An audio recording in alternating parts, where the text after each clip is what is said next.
Слава да бъдем Господа. Днес темата, на която ще го разсъждаваме, е да поканиш с Христос и да продължиш с Него.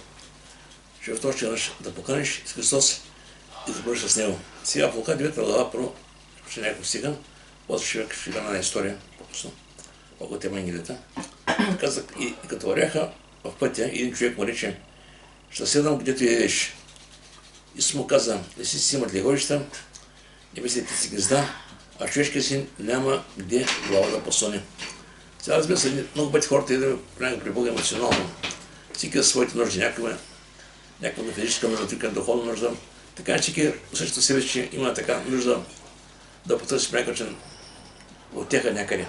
Защото той свят, реално знаем, че света не може да е мира, не може да е нещо, което ни притежава. Но Словото Божие казва, че е оправдан чрез вяра и мир с Бога. И мога да кажа, че всеки човек в себе си наистина усеща една празнота без Бога. Но идвайки при Бога, той ни приема, но следващото нещо, което ни казва, което е важно, казва, че на всички, ако иска някой да е след мене, нека се отрече от себе си и нека носи кръст всеки и нека ме седат. Говори вече, той отнема нашите товари, отнема нашите грехове, отнема всичко, което е мене в себе си, от миналото, но ни дава нещо друго. Всеки има носи своя кръст. И с този кръст заедно вече ни трябва да вървим към небето и нещо, което е важно. Отидат вече трябва да кажа така: който устои до край, той ще бъде спасен. Значи нуждаем се не само да бъдем при Него, не само да вземем кръста си, да го седаме, но да устоим с Него до край. Това е много важно. И сега, въпросът е личен, тук и всеки не може да отговори на въпроса. Какво е твоето отношение към Христос, след като си се поканал и приел в живота си? Какво правиш с Него? Това е важно. Вижте, ще ви кажа защо. Виждам са хора във времето, които идват при Бога с голяма ревност, с радост идват при Бога, с сълзи на очи, и минава известно време и вече сълзите ги няма, даже човека го няма. Виж, нищо е станало. Въпросът трябва да ми е ясно съзнаване. При кого си дошъл, за кого си дошъл и кого чакаш от Бога. В Откровение 3.20 Словото Божие казва така: макар че да говори за една църква, това стихо си много често приеми, нищо за всеки от нас казва така: ето стоя на вратата и хлопам. Ако някой чуе гласа ми и отвори вратата, ще гледа при него и ще учим него, ще носи него. Значи сега виждам, че призва на Господа е и днес към всеки един човек. Както и към църква, така и лично към един човек. Но после този човек, който чува, трябва наистина да има уши да чуе. Защото в Евреи те така: ако не изчете гласа ми, не закроя стата си. Значи Бог, защото пъти идва в човешкия живот, с една ясна цел да покани човека при него да дойде да се покая. Въпросът е човек какво прави сега. При някои хората казват: аз си се живея още, имам толкова много работа да върши, и нека като седе, тогава ще да при Бога. И при някакъв човек приеме поканата, качи си мисли, че едва не Бог си някъде го чака. Ама писае 56 казва така: търсете Господа, докато не може да намерите призовете като е близо. Има време, което Бог посещава хората, има време, което Бог се отиде. Така че и важно е човек да осъзнае това време. Защото вижте, Бог, когато говори за вечността, спасението е винаги ради края. Там няма така, едва не сега може да се представи: карай си, аз ще чакам. Няма такова чакане. Словото Божие казва така: който вярва в Сина, има вечен живот. А който нищо Сина, няма да е живот, но Божия гняв остава в него. Виждам колко казва: този, който е при Бога, има вечен живот. Нещо, което става следствие от това, което е при Бога. Словото Божие казва, че ние сме овся неговата кошара. Това е много важно. И сега дума, той е нашия пастир, ние сме негови. И така, че дава една сигурност, бидейки при него, бидейки в него с вяра. Моите овца, защото гласа ми, и аз ги познавам, и те ме следват. Така става дума не само да бъдем при Бога, не само да кажем, че познаваме Бога, но и да го следваме. Това е важното, което се върши така.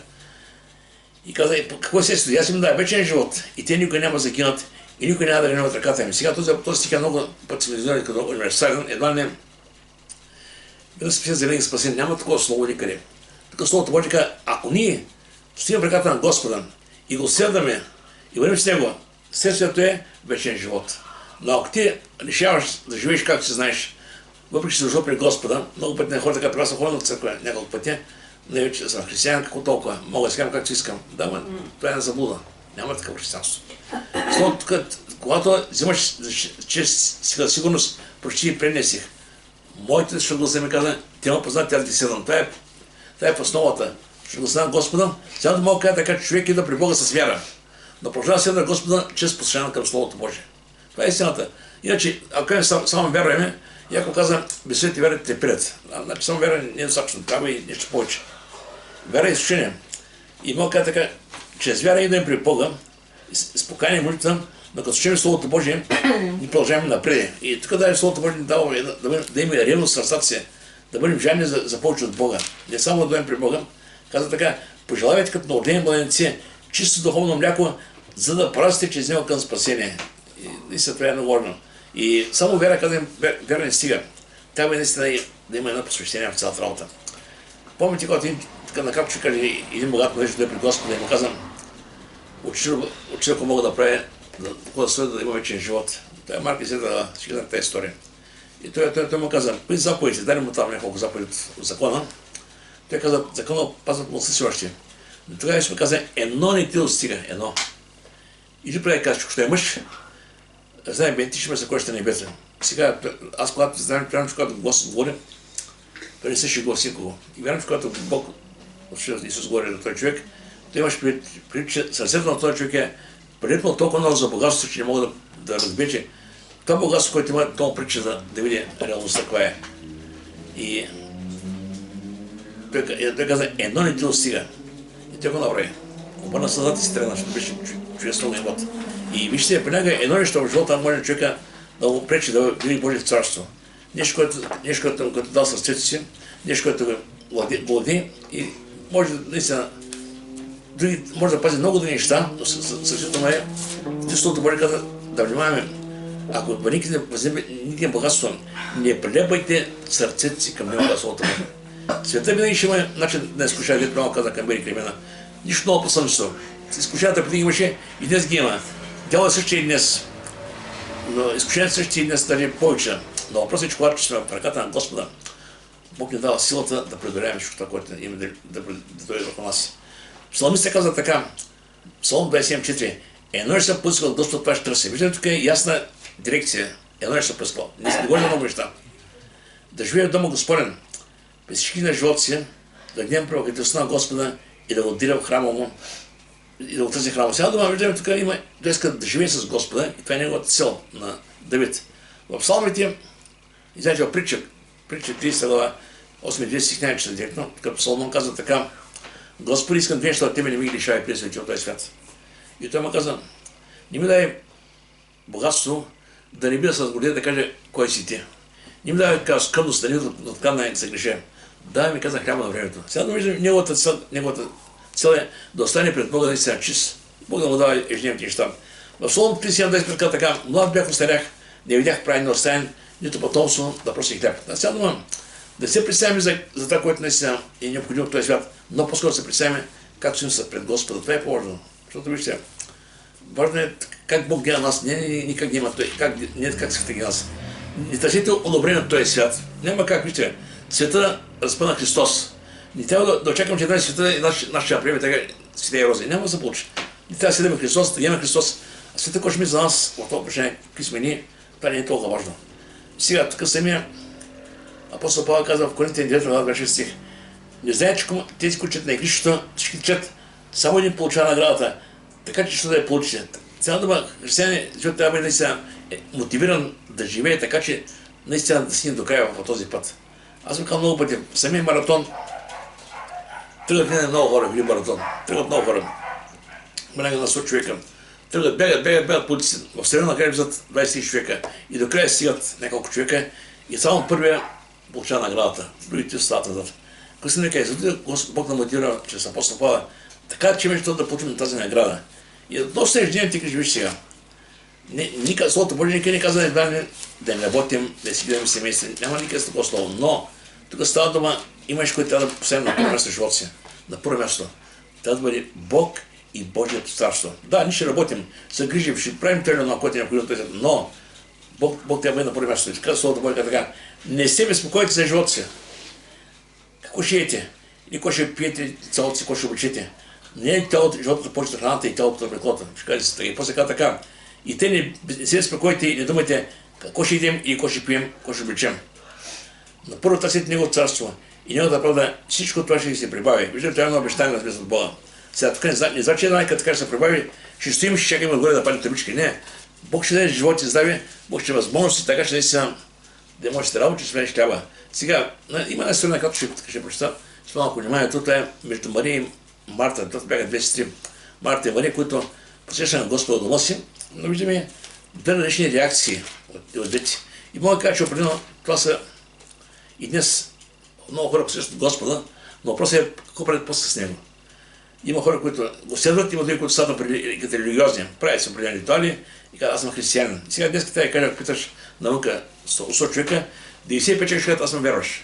Аз съм християнин, аз съм бил кръщен във вода, аз се обикалям в църквата, поставя прещи и нека си има всеки със своята аргументация за това, че е вярваш. Обаче ще когато е Христос, така на Марта и Мария.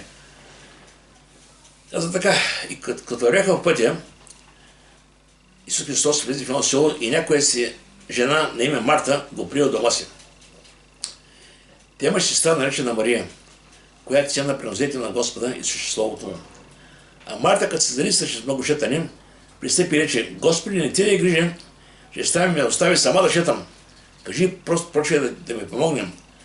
Но Господ в отговор рече, Марто, Марто, ти се грижиш и безпокоиш за много неща, но не е потребно. И Мария избра и добрия дял, който не ще се отнеме от нея. Слава да бъде на Господа. Сега инициатива да слушам. Защо Исус дойде първо влезе в това село? И кого търсеше? Искам да кажа, че Бог знае къде има хора, които търсят сами Него, които търсят Бога. Искам да кажа, че няма такъв човек, който сърцето си да търси Бога и в ума си да разсъждава това и Бог да даде при него. Няма такъв човек. 100%. В Втория писе, 16 лет казва така, Божиите очи тишат на само там по лицето на цялата земя, за да се покаже той съвършен към хората, които имат сърца съвършено сложени към него, хората, които търсят.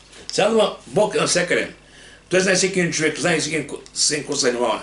И познава всеки един човек по име, и знае ума на всеки един човек. И там, където е търсен, той винаги идва при човека. Наистина. Идва и му показва милост. Инициативата в момента беше на Марта. Марта беше една от двете сестри. Това бяха сестрите на Лазар. Тя наистина беше покани Исус дома си, тя беше наистина тази, която, ако му каже, инициира да влезе Исус Христос в дома й. Обаче, какво направи те виж сега? Те го покани и каза сестри си тук и започна да шета, започна ежедневните неща. Тук говори сега, това е за едно отношение, което наистина човек може да приеме Христос и да продължава да живее живота си по стария начин. По никакъв начин да не променя своето състояние, отношение, въобще всичко. Сега дума, да, аз съм религиозен, аз съм християнин, но той в живота си продължава да бъде същия. Той изпълните Исус, който беше поканен в дома на Фарисеи, той какво му каза? И от това казваш, добре, обаче вътре си пълни с гръбични насилие. Ще те вътрешно, ще бъде чисто. Сега дума, необходимо е наистина всеки човек, когато покане Бога в сърцето си, вече да преосмисли живота си. Това не е нещо, което е така едва не иди ме дойдем, или сега дума, нещо, което е без значение. Храниш Христос, покаяваш се, приемаш го. Вече започва нов живот. И знаеш, че всеки един човек без Бога е бил дявола. Дявол е ръководил живота му. Да слуга на греха. Но ако човек приеме Христос, вече Бог е да живее в него. Вече това е един ангажимент, както Бог към нас, така от нас към Бога. И вече наистина трябва да пресмислим тези неща. И сега тези двете си имаха еднаква възможност. Бяха близки, двете бяха еднакво близки до Христос. Едната продължи да живее по живот, другата сенна се възползва от ситуацията. Сега мога да кажа, че живота на човека на тази земя е една голяма възможност. Какво да избереш? Да живееш за този свят, да преуспееш този свят, да бъдеш неотновен в този свят, но пропускаш това, което Бог има за тебе. Да, може да си чул за него. Може да знае, че има Бог в момента чрез интернет, чрез тези всички Великден, Възкресение Христово, 50 дни има много филми за Христос. И да бъдеш един религиозен, който да участваш в тези неща, така му кажа меморитно. Но друго е да седнеш на правилното място и да кажеш, Господи, аз искам да бъда с тебе. Искам да ти бъдеш на първо място в живота. Сега Марта и Мария. Мария какво направи? Значи, ако мога да кажа така в случая, сега Марта може да си каже, сега няма време да чека Исус да си иска, това също много други неща. Обаче сега Стеяна каза така, има време за всяко нещо и срок за всяка работа под небето. Покана си Господа, след това, което ти говори. Други това какво ще направиш. Мария какво направи? Стеяна преозете. И ако мога да кажа така, тя покани Христос като гостин или като украшение, да стои там някъде. Същото така, че е днес, хората взимат една икона, там слага, как това е моят Бог. Слага там някакъв свещ, пали си, това не е от християнство. И да му кричи не е правилно. Това е неговото разбиране. Обаче, и не само това, че Марта едва ме опрекваше Мария, защо Мария не става да я помага? Обаче ще сега какво става. Мария осъзна кой стои там при нея. И за нея другите неща вече бяха зад нея. Тя искаше да чуе това, което има Господа да я каже. И наистина тя вече осъзнаваш, че в този момент не иска да го пропусне. Искам да кажа, че когато Господ дойде при човека, хубаво човек да осъзнава кой му говори, наистина да бъде наистина отворен към него. Матей 11 глава така, елате при мен, това е призива на Господа към всички хора. И това е много важно, човек да не пропуска отговорността. Дойдете при мен всички, които са отивам върху мен, аз ще успокоя. Вземете моето иго върху си, научете се от мен, ще съм кротък с мен на сърце и ще имате покой на душите си. Тук много ясно говори, това е призива от самия Бог. И когато си говориш, Словото Божие казва, че говориш като един, който има власт. Самите му думи наистина са думи, които наистина сами се казва, моите думи дух са и живот са. Когато човек се слуша, непременно разбира, че това е нещо, което няма който да каже. Правиш разлика между това, което си чул и това, което чуеш от него. Няма забравя да се научи в Матея 5 глава, когато се говореше на проповедта планината, всички бяха залесени, очудени от това, което говореше. Защото бяха чули до сега и на учения от книжни фарисеи, сега чуяха друго. И това нещо беше благодат. И те се впечатляваха от нещо. И затова Словото Божие казва, че когато Исус почна да проповядва Словото Божие, Матея 4 глава, множество по множество ходиха по Дирама. Идваха болни, идваха всеки хора, наедно с изцеленията, знаем, че с знамета върши Словото Божие. И наистина, и тук чрез тази история, наистина Бог ни предупреждава наистина как да се отнасяме както към Христос, така и към хората, които не познават Бога. Исус отиде при тях, беше поканен. И понякога съм казал, че като всеки от нас трябва да използва времето, когато някой го вика някъде. Ние живеем в този свят сега, не може да се игнорираме. Знаем, че хората в този свят живеят в времена. Обаче Бог те е послал да бъде светлина и сол. И от нас зависи, когато някой да покани някъде, долу на кафе, да общуваме някъде. Нека да се умяваме, чрез нашето присъствие да видят този, който вярваме ние. Ако вижте, не само затворим себе си в своето спасение, кое е като нас. Словото Божие каза, никой не слага светлината поченик. Светим само вкъщи на нашите хора. Добре свети, какво е това? Словото Божие каза, да светим на всички, които са около нас. Това е наистина. Когато църквата създаде Бог, на Писателница, тези хора началото бяха заедно. Какво прави Бог? Допусна гонение, да може тези хора да се пръснат. И те бягайки от тук, там, реално носиха благата вест. И днес живеем в едно спокойно време, но най-важната цел е една, вижте, целта е една.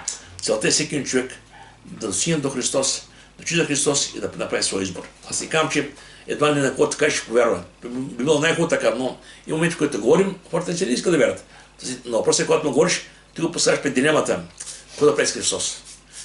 И когато си говореше, подле него хора хиляди по хиляди. Защото Бог каза, че той познаваше от тези хора, които бяха верни, които ще бъдат негови.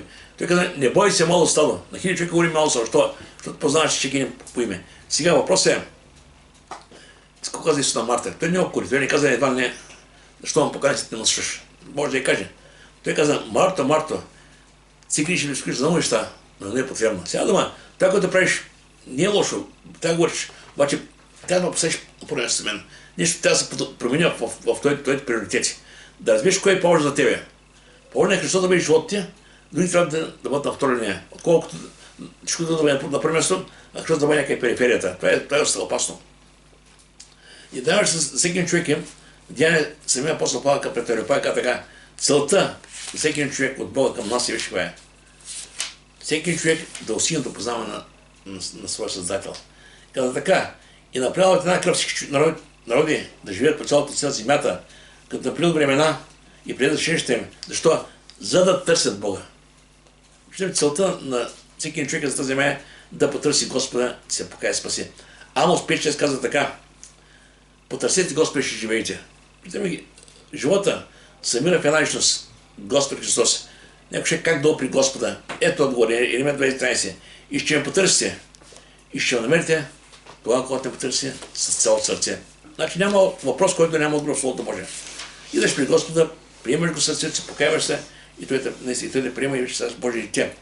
Когато Словото Божие каза, но едно е потребно. Потребно е истинско покаяние. Не само така много хора казват, примерно сега, още по първи път, ще кажа, аз искам да сте определените думи, че съм християн. Не става. Ти ставаш християн тогава, когато във времето, когато дойдеш при Господа, да почнеш да общуваш с Него. Бате, се ходи в църква. В голямо време Бог идва и ти дава ти този момент да се покаеш. Аз не помня точно дата, но идва момента в живота на човек, когато иде да се покаява и когато наистина тогава става новорождението. Аз виждам много хора, които сега излизат на Амона, казват там, ти се си покаял, си заминава си. Заминава само за да него няма. Къде се е покаял? Няма никакъв. Така че това е нещо, което става от Бог към нас, в момента, когато наистина не са отделени на Бога. Но Исус каза на тази жена, Мария избра добрия идеал. Сега дума, избора беше и пред Мария и пред Марта. Марта избра да наистина в случая да шета, да се прави на много работна. Аз също пропуснах това, което Христос говореше. А Мария отиде наистина и избра правилното място. И какво направите? Сяда пред на Христос Словото му. Вижте, Словото Божие, Яна 6:4 така, Исус каза така: моите думи дух са и живот са. И наистина тя осъзнаваше, вярвам, че те не бяха паднали от Марс, Марта и Мария, те бяха евреи. Всичко те, вярвам, че знаеха, наистина бяха слушали фарисеите и книжни закона. Но когато чуха Христос, разбраха, че има нещо друго. Има вече благодат, истина. И тогава наистина, видиме, тези двете вече наистина разбраха, че се нуждаят от Господа. И след това виждаме Марта и Мария в други състояния, когато наистина, помните, когато Лазар беше починал и заминал, 4 дни беше гроба, тогава Марта и Мария вече като познати, бяха основното Бог каза, че бяха и приятели. Виждаме, че естествено отходен с Господа, че Христос става приятел на своите си. Не само Господ, става приятел. И наистина важно да разберем, че грижите, проблемите, те никога не свършат. На тази земя винаги ще има грижи и проблеми. Но Словото Божие казва така: какво да правим с проблемите и грижите? Някой път казвам, почваме да се безпокоим, почваме да се чукаме, се вайкаме, наистина казваме: чакай сега, съм християн, това ще дойде, това. И при хората от грижи не могат да отидат в църква, не могат да отидат в общение и си казват: имам толкова неща да върша. Въобще отговора къде е? Това е последния си, който ще говори сега така. Не се безпокой за нищо, но всяко нещо виждам какво става. С молитва и молба изказвайте прощението си пред Бога, благодарение. И Божия мир, който никому не може да стане, ще пази сърцата им и си представиш се. Виждам, че наистина Словото Божие казва: не се безпокой за нищо. Грижите и нещата те са ежедневието ни, но не трябва да пропускаме Христос и Божие Слово да пред нас и едва не да вместо истинска вера да станем религиозни християни. Това е страшно. Нека Бог да нам благослови. И виждаме, вярата именно Бог не е дал сърцата да го повярваме, да го приемем и наистина да бъдем спасени. Вижте, в Римляни 10, това е последния стих, го точно каза, Римляни 10 глава, каза така: защото ако изповядаш сърцето си, че си Господ, и повярваш сърцето си, че Бога се молите, ще спасиш. Защото сърце вяра, човек се оправдава, ще направи се спасява. Това е най-силното. Да повярваш Христос, да го приемеш и да станеш Божиите. Нека Бог да благослови.